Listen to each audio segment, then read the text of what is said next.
I have cystic fibrosis, which is a genetic disease that primarily affects the lungs. It also can affect the pancreas and digestion.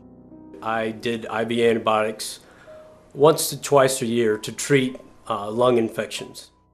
Every day I would have to do a nebulizer treatment twice a day, as well as chest PT, where someone or myself physically will beat on my chest to try to loosen up secretions in the lungs so that I can clear them out. In 2008, I was spending upwards of 6 hours a day just doing the nebulizer treatments and a therapy vest. I had to resign from work in August of 2008. When I became too sick to work and I moved back home, Mom and Dad were instrumental in helping me stay as healthy as possible. They were always there offering their emotional support as well, and that was such a tremendous gift, and I thank them for that. I was becoming less and less mobile. I was often tethered to an oxygen concentrator at home, so I really couldn't get out much. And then when I did need to go out to the doctor, or occasionally I'd try to go out to eat, it was sort of an ordeal.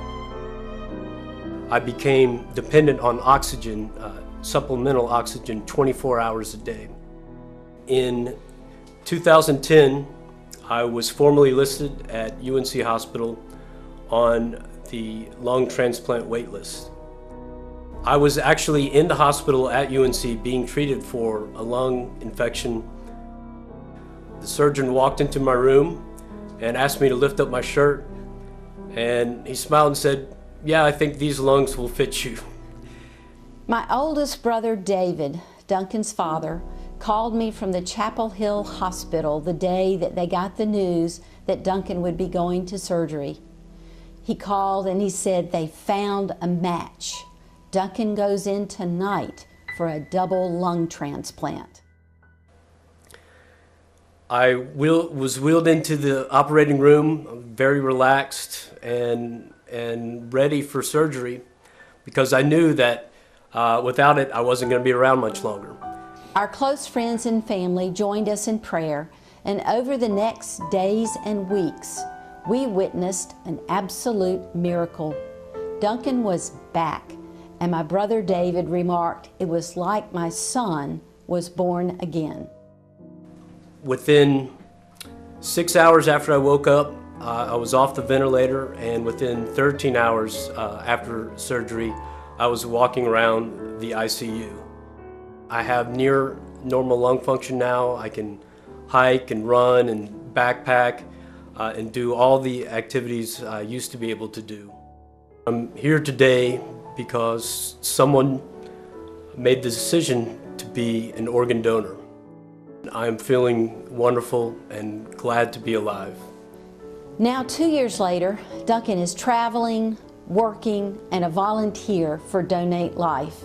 He is the living, breathing example of why we need more people to simply register to be an organ donor.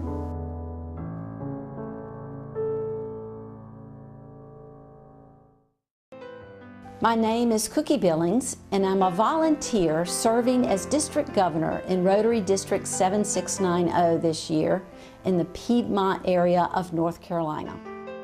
Currently, in the United States alone, there are over 115,000 men, women, and children who are on this transplant wait list, and they wait, and time runs out for many of them. I was on the wait list for 14 months. This is a campaign to recruit people to register as an organ donor and to raise awareness of this way to pay it forward. So I urge everyone to register if you haven't already.